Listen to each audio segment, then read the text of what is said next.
Dobro jutro. Dobro jutro in dobrodošli v prvi izvedbi dogodkov v seriji Kulture dialoga, v sklopu katerih bomo vsak teden do poletja predstavili delovanje ene izmed komisij zagovorništva AmCham Slovenija. V AmCham Slovenija in v sklopu aktivnosti našega zagovorništva se zavedamo, da je kultura dialoga tista, ki je ključna za napredek. Zato delujemo v tej smeri, predvsem v smeri izmenjave argumentiranih mnenj in konstruktivnih predlogov na različnih področjih in z različnimi deležniki.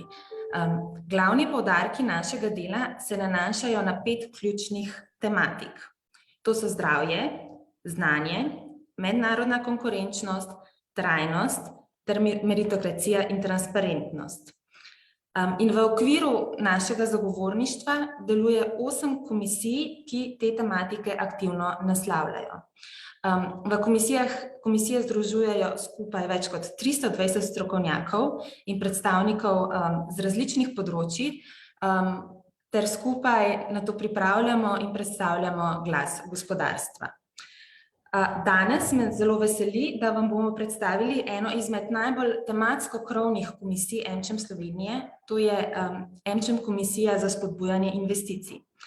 Z menoj sta sopredsedujoča komisiji Nevenka Črešnar-Pergar, direktorica MP Consulting, in pa Aljoša Kržič, partner v odvetniški družbi Rojs Pelham Prelesnik in partnerji. Nevenka in Aljoša, najprej najlepša hvala, da ste danes z nami in seveda najlepša hvala, da aktivno vodite komisijo in aktivnosti znotraj komisije za spodbujanje investicij. Živjo. Dobro jutro. Pozdravljena. Tako, se pravi, vemo, da je predvidljivo in stabilno poslovno okolje ključ, da Slovenijo privabimo investicije z visoko dodano vrednostjo. In zakaj je to pomembno, pa to bomo še danes seveda povedali. Bi pa za začetek vprašala, kako predvidljivo je po vajini oceni in pa oceni komisije trenutno investicijsko okolje v Sloveniji oziroma kako prijazni smo do investitorjev. Če lahko, Aljoša, začnem jaz. Ko govorimo o predvidljivosti, to je eno od najpomembnejših kriterijev, na podlagi katerih se investitorji odločajo, ali bodo vstopili na nek trg, ali bodo investirali, ali bodo sodelovali v neki državi. Pa seveda pri tem ne smemo pozabiti tudi na domačih investitorjev, ne samo tuje. Govorimo tudi o domačih. Tudi za domače je zelo pomembno, da je okolje, v katerem se aktivno kapitalsko udeležujejo, predvidljivo. A smo mi v Sloveniji lahko s tem zadovoljni, s predvidljivostjo? Ne dovolj.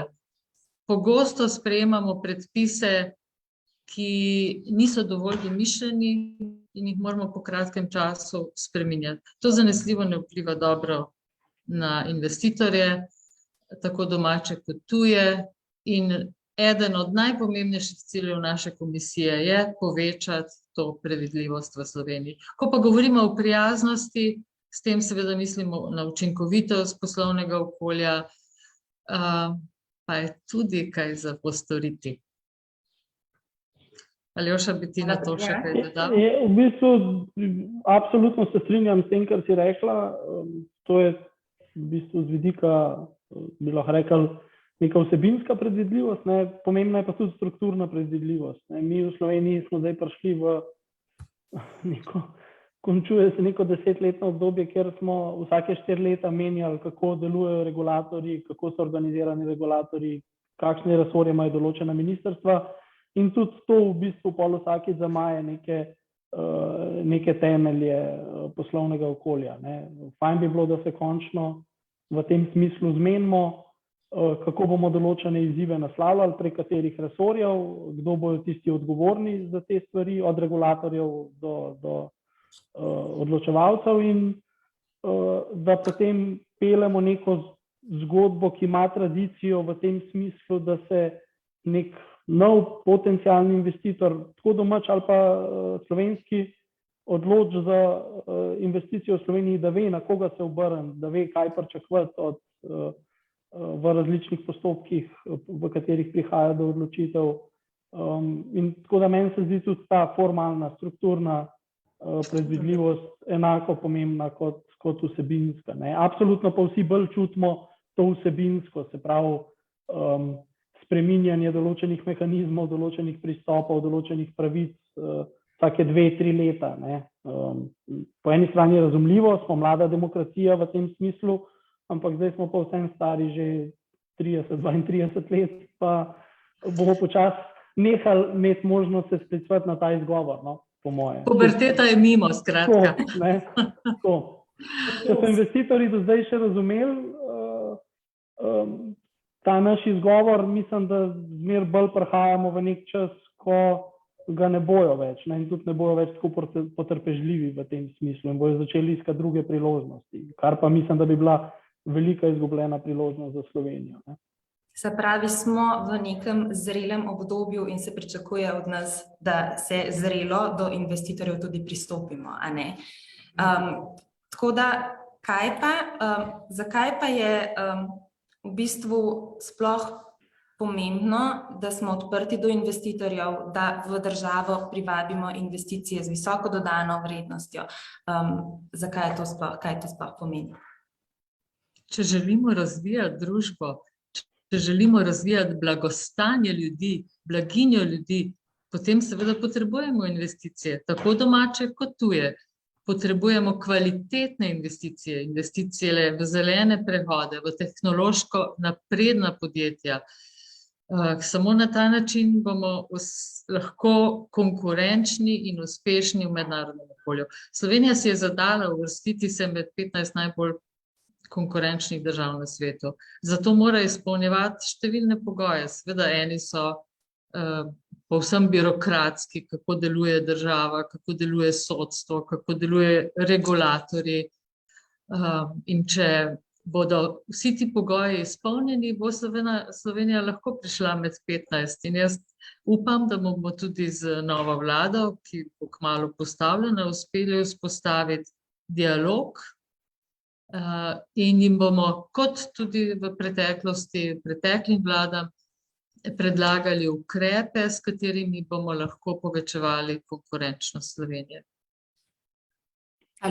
Mislim, da ni kaj za dodati, pač zelo lepo povzeto, kaj je bistvo. V Sloveniji se dostikrat soočimo z debato, da so tuje investicije nekaj grdega, oziroma nekaj negativnega.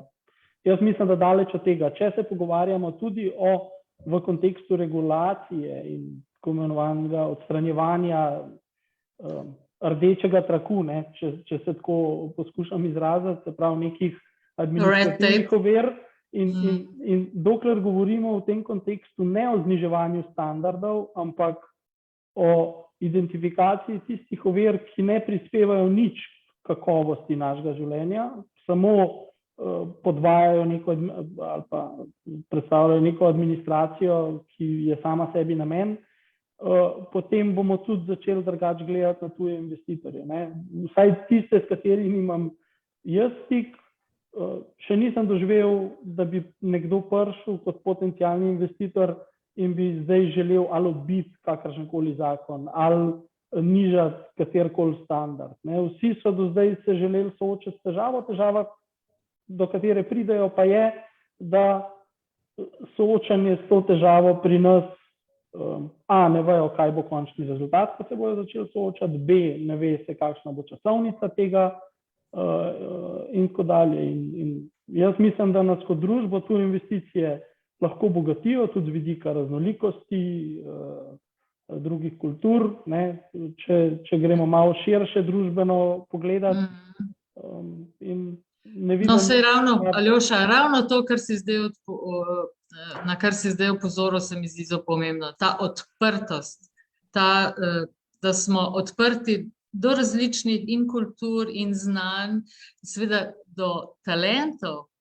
Jaz bi si želela, da privabimo v Slovenijo poleg seveda teh visoko naprednih tehnoloških investicij tudi izjemne talente, kadre, na eni strani, da zadržimo naše doma in da pridobimo tudi tuje. In ta odprtost v svet do različnih idej nas bogati, nas pelje naprej, nas postavlja na zemljevid sveta. In v državo prinaša novo znanje, predvsem. Tako, absolutno, absolutno. Kako pa nas, oba imata kar veliko stika, neposrednega stika z investitorji, kaj pa oni v naši državi prepoznavajo kot dobro, se pravi, zakaj si želijo investirati, o tem, kaj so ovire, smo nekaj že rekli, pa bomo še naprej, oziroma kaj je tista prva nujna stvar, ki jo pa izpostavljajo, da je treba spremeniti. Jaz bi mogoče rekel, kaj je prvo najpomembnejše, kaj vidijo kot dodano vrednost Slovenije, so njeni ljudje. Mislim, da znanje, pa delavnost, pa če tako rečemo na rekovajih pridnost Slovencev in Slovenk in drugih naših sodržavljanov, mislim, da je to tisto, kar jih pritegne. Vidijo, da pač smo ambiciozni, smo sposobni na različnih področjih, tako v znanosti kot čisto družboslovju, če tako mogoče rečem, in da je to tisto, kar jih privablja. Zdaj, kaj je pa tisto, kar vidijo kot največji izziv, je pa mogoče to, kar sva nekako z Nevenko že poskušala nakazati, je, da kdaj poskušamo biti bolj papeški od papeža, ko branimo določene postopke samo zato, da jih pač branimo, brez da bi se vprašali, ali je ta postopek ali pa neka ovira res potrebna za to, da ohranimo nek standard. In jaz bi res še enkrat poudaril, ker se vedno to očita različnim gospodarskim organizacijam. Jaz nikoli nikogar nisem slišal, da je zanižanje kateregakoli od pridobljenih standardov ali pravic. Gre samo za to, da se dajmo pogovarjati, ali je treba postopke ali pa pristope do teh pravic in standardov prilagoditi razvoju, ki smo mu bili priča zadnjih 40 let. Tako da mislim, da je to tisto, kjer pa vidijo največji izziv. Se pravi, mi glih zdaj sodelujemo pri nekem projektu, ne bom šel v detajle, ampak gre za obnovljive vire energije. In kje imamo Slovenci izzive, zakaj nimamo toliko teh investicij v obnovljive vire energije. Kjerkoli debata, na kjerikoli strani izziva jo začnemo, vedno pridemo do umeščanja v prostor, do odločanja, do gradbenih dovoljenj, do postopkov. Se pravi, ampak kaj pa zanimivo, kaj bi pa še mogoče rekel, je, da na koncu ugotovimo, da niti niso problem formalni postopki, kot so napisani na papirju, da je problem, na kakšen način ljudje, ki odločajo, o tem odločajo. Tako da, zdaj, če zaokrožam, malo smo sami sebi hodimo v nasprotje. Po eni strani imamo super ljudi, zaradi katerih investitorji prihajajo v Slovenijo, po drugi strani pa te isti ljudje sami se kdaj bolj zakomplicirajo življenje, kot bi bilo potrebno za ohranjanje nekega standarda. Tako da mislim, da moramo tukaj vsak vase pogledati, tako odločevalci kot vsi deležniki, kaj je tisto, kar vsak pri sebi lahko spremeni, ker ne rabimo vsake izziva vedno naslavljati spremembo nekega zakona ali pa z nečem, ker to je to, kar je Nevenka na začetku rekla, to vnaša neko nepredvidljivost. K temu bi morda samo še dodala, da ko se investitor odloči in recimo tuj investitor investira v Sloveniji, so na koncu običajno zelo zadovoljni. Na eni strani z delovno, z zaposlenimi, z življenjskim stilom, z naravo, vse to, kar pač Slovenija ponuja, neko uravnoteženo življenje. Hkrati pa ugotavljajo seveda, da so priložnosti precejšnje. Če pomislimo na kar nekaj investicij, ki so jih izvedli tuji investitorji, z boljšim menedžmentom. To pa je tisto, kar morda nam manjka, dober menedžment. tuji investitorji dosežejo mnogo boljše rezultate, kot smo jih sposobni mi. Lahko naštejemo kar nekaj investicij, ki so se pod vodenjem. Žal, jaz bi si želela, da bi bili Slovenci sami tako zelo ambiciozni in znali slovenska podjetja še uspešneje voditi, se širiti na tuje trge, kot to recimo zdaj počne Nova Ljubljanska banka, da bi bilo čim več takih šampionov tudi v Sloveniji, ker očitno znamo, če znamo voditi NLB, znamo verjetno še, vse konec koncev večina slovenskega vodstva. Skratka, v menedžmentu se mi zdi, da imamo Slovenci ali leadershipu, kot zadnje čase radi govorimo, še veliko potencijala. In tudi na to so odgovor investicije, več investicij, spet več znanja, tudi z vidika menedžmenta in tako dalje. Tako je. Predno gremo res na stališča komisije, me samo še zanima, kako vidite, kako smo pa prej izpostavili ljudje, so tista naša dodana vrednost, kaj pa sektorsko, kako pa sektor, se pravi sektorsko gledamo, investitorje najbolj zanimajo, katera področja pri nas najraje vlagajo. Aljoša, če lahko, boš ti, želiš ti? Torej, po mojih izkušnjah, seveda, Slovenija je pripoznana kot industrijska država, brez dvoma, in tuje investitorje zanesljivo najbolj zanima proizvodnja v Sloveniji. Žal ni več kaj dosti ponuditi. Različna proizvodnja, seveda ne low cost, ampak patenti, nova znanja, nekaj, kar se lahko potem iz slovenskega trga razširi globalno. Zelo jih zanima recimo področje informacijske tehnologije, spet novi produkti, ne samo neka servisna dejavnost. In tukaj zanesljivo imamo v Sloveniji potencial, ni pa zelo veliko več na voljo, bi človek rekel. Verjetno bodo prišli na trg kmalu zaradi nasledstvenih vprašanj majhna in srednja podjetja, zasebna, ampak zaenkrat se to še ne dogaja v večji meri. Je pa že viden, mogoče samo bi dodal to, kar je Nevenka zaključila, je pa že viden trend v zadnjem letu, dveh, da je kar nekaj takih zgodb, kjer v bistvu, mogoče niti ne v smislu prodaje ali pa razprodaje tega premoženja, ampak samo umik pa družine, ki je bila na čelu določenega podjetja 30-40 let, umik kapitalsko iz podjetja v tem smislu, da ohranijo sicer nek nadzor ali pa možnost sodelovanja, ampak da v bistvu not vstop nek kapitalsko močnejši, ki lahko podjetje pol na neko naslednjo raven dvigne. To se mi zdi, da je mogoče tista priložnost, ki jo pač imamo, sploh glede na znanje, ki v teh podjetjih je, nimajo dostopa do tujih trgov, nimajo dovolj kapitala, da bi se pač širili, da bi šli v širitev proizvodne. Ali dovolj ambicije, meni se pogosto zdi, da v Sloveniji manjka ambicije. Mislim, mi zaenkrat nimamo nekih unicornov v Sloveniji, ampak zakaj ne?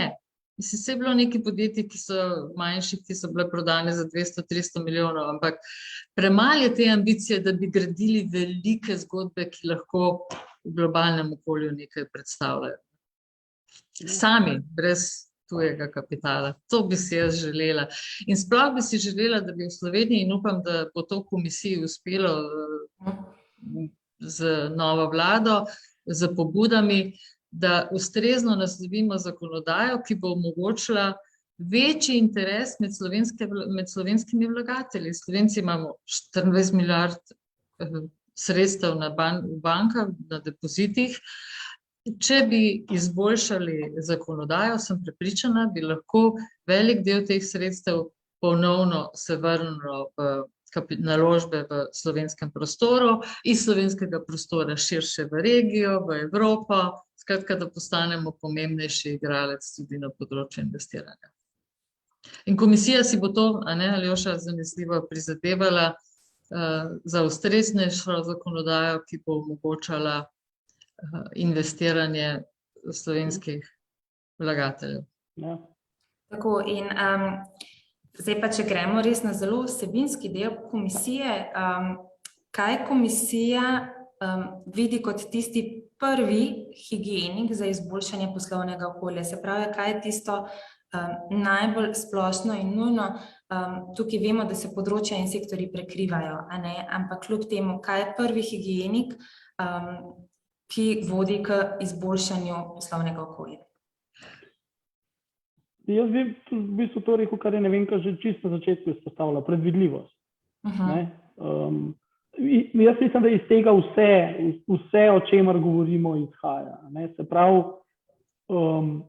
jasna strategija države, kaj želi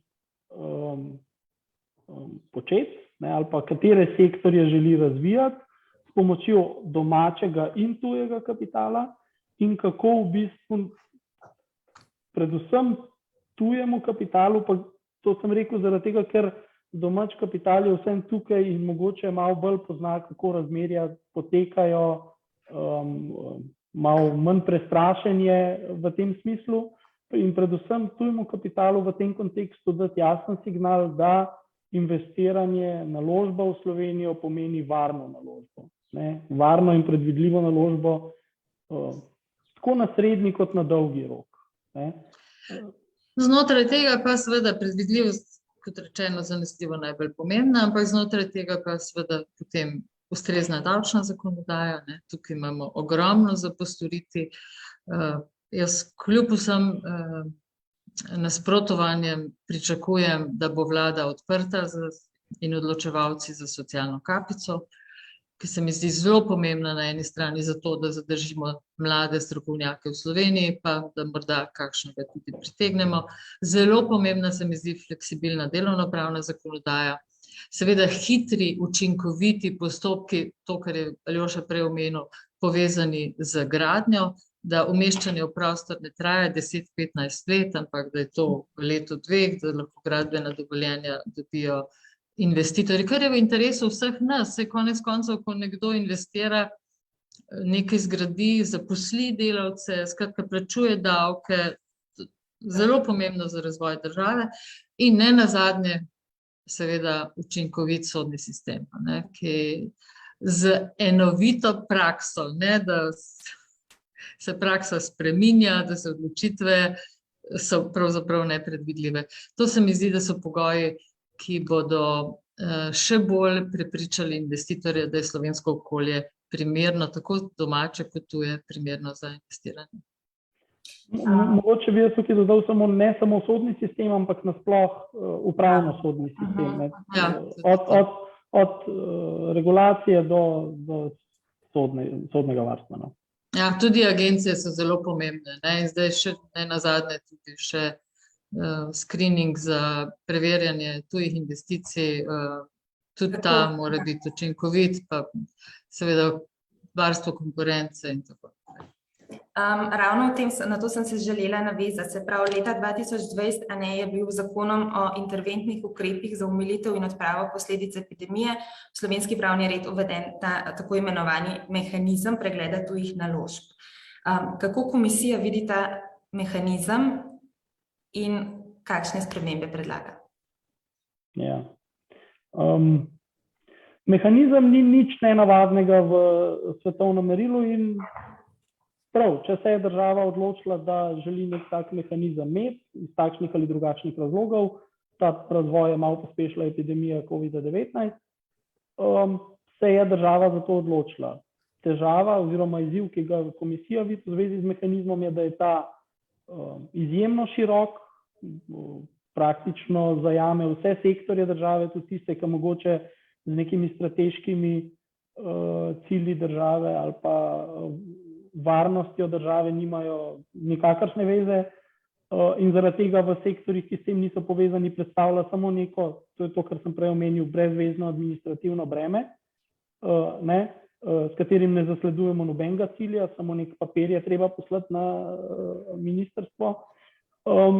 Se pravi, je preširok, sodno varstvo ni jasno v bistvu, kaj se bo zgodilo, ko mogoče na neki točki ministrstvo ne bo želelo odločati o določeni investiciji, absolutno posega v pravno varnost investitorjev, razlaga se na način, da se lahko kadarkoli v 5 letih po izvedbi investicije ponovno odpre postopek presoje in potem očitno prepove. Jaz osebno mislim, da je taka razlaga zelo problematična in to je absolutno nek mehanizem, ki po svojem temelju je legitimen, investitorji mu ne nasprotujejo, ga razumejo v tem smislu, težavo smo pa imeli z njegovo implementacijo in tukaj bo treba v naslednjih nekaj mesecih, izteče se prihodnje leto junija in tudi komisija si bo tukaj prizadevala glasno izpostaviti te težave, bo treba nov mehanizem, če se bomo odločili, da ga podaljšamo, oblikovati primerno. Torej, ne da se ukine, ampak da se oblikuje na način, ki mu bo omogočal, da se z njim zasleduje cilj, ki ga želimo zasledovati. Mi dostikrat uvedemo... Ki ga zasleduje Evropska unija tudi. To ni naš ekskluziven mehanizem, ne? Spet, da ostanemo konkurenčni, ne? Absolutno. To je pa konkurenčnost, ki ni sama sebi namen, ampak je namen blaginji Slovencev. Tako. Še ena stvar bi vaju prosila, da pokomentirate, kar se vsebinskega dela komisije tiče, in to je učinkovita in neodvisnost različnih regulatorjev in agencij. Se pravi, malo smo že na začetku rekli, da je treba strukturo dobro definirati, pa kljub temu bi vaju še vprašala še za dodatna stališča komisije na to temo. Ja, vemo, da smo imeli kakšno leto nazaj je bila cela razprava o združevanju regulatorjev in komisij. Mogoče je to pravi pristop, mogoče ne v tem smislu, da bo preveč poenotil center odločanja v različnih postopkih, mogoče preveč moči dal enemu svetu.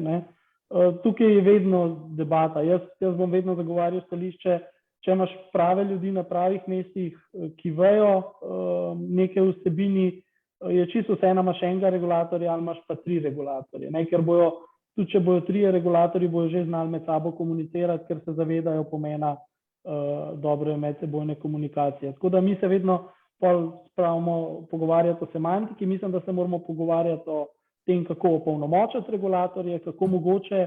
Meni je fascinantno, vse države okoli nas, naprimer pa zdaj mogoče bo čuden to, kar bom rekel, ampak vse države okoli nas so naredile nek mehanizem, kako regulatorje prek nekih malenkost višjih taks, saj ne zdaj, da moramo povečevati takse v neskončnost, ampak malenkost višjih taks jim omogočati neka lastna finančna sredstva, s katerimi se lahko lastne strokovnjake zunanje tudi najamejo, ki jim pomagajo pri reševanju zadev. Z marsikaterim investitorjem smo bili v stiku in nas je vprašal, a pa je možnost, da mi plačamo nek fee, ki ga agencija, regulator uporabi, da si najame svetovalca svojega, sami naj ga izberejo, ki jim bo pomagal razložiti določeno zadevo. Se pravi, sploh tuji investitorji razumejo, da pač 20 ljudi pri nekem regulatorju ne more en dan se ukvarjati z eno temo, drug dan z drugo. In tukaj so, mislim, da izzivi, ki jih bomo mogli nasloviti, kako opolnomočiti regulatorje, ne se toliko mogoče ukvarjati, zdaj bo to ena agencija ali bosta 2 agencije, ampak na kakšen način omogočati tem regulatorjem, da medsebojno se povezujejo, si prenašajo znanje in po potrebi najamejo zunanjo pomoč, če jo potrebujejo in jim zato tudi omogočati sredstva. Mislim, da je tukaj ključno. Mi se pogovarjamo, bomo v neki agenciji dali 200 ali pa 300 tisoč evrov več, hkrati pa zgubimo prek davkov, ki jih ne poberemo zaradi tega, ker mogoče zaradi tega nekdo pride v Slovenijo milijone. Tako da tukaj jaz upam, da zdaj nekako glede na to, da bodoči predsednik vlade prihaja iz poslovnega sveta, da bo razumel, da moraš tudi kot država najprej investirati v nekaj, da boš mogoče na srednji Žel. rok nekaj imel. Ne? Upam, da bo nek sogovornik na tej strani, ki bo to slišal. Ne? Tako. Ja. Super, se pravi, evo, počasi že prihajamo k koncu tega pogovora. Se pravi, če samo povzamem ključne tematike, prvo kot prvo, zelo je pomembna sploh organizacijska struktura delovanja na področju države, pa potem opolnomočenje regulatorjev, usmerjenost v privabljanje nekih visokih kakovostnih investicij, dober, predvsem poudarek na dobrem pravnem in sodnem sistemu, na tem, da se še naprej dela oziroma izobražuje dober kader in nekako ustvari tudi okolje, ki ta kader zadržuje v Sloveniji. Bi še kaj dodala mogoče k temu? Da si oba želiva, ali pa vsaj v komisiji, uspešno Slovenijo z uspešnim gospodarstvom in blaginjo za vse. Hvala lepa. In tako kot sta danes tudi že nekajkrat omenila, si bomo res prizadevali tudi za odprt dialog in argumentirano predstavitev mnenj z novo nastalo bodočo vlado. Tako da, Vsekakor. hvala lepa, hvala Nevenka, hvala Aljoša in pa hvala tudi vsem vam, ki ste nas danes spremljali. Ponovno se vidimo naslednji torek, ko bomo govorili o EMČEM komisiji za zdravstvo in kakovost bivanja. Hvala in lep dan še naprej. Hvala, nasvidenje. Hvala, adijo.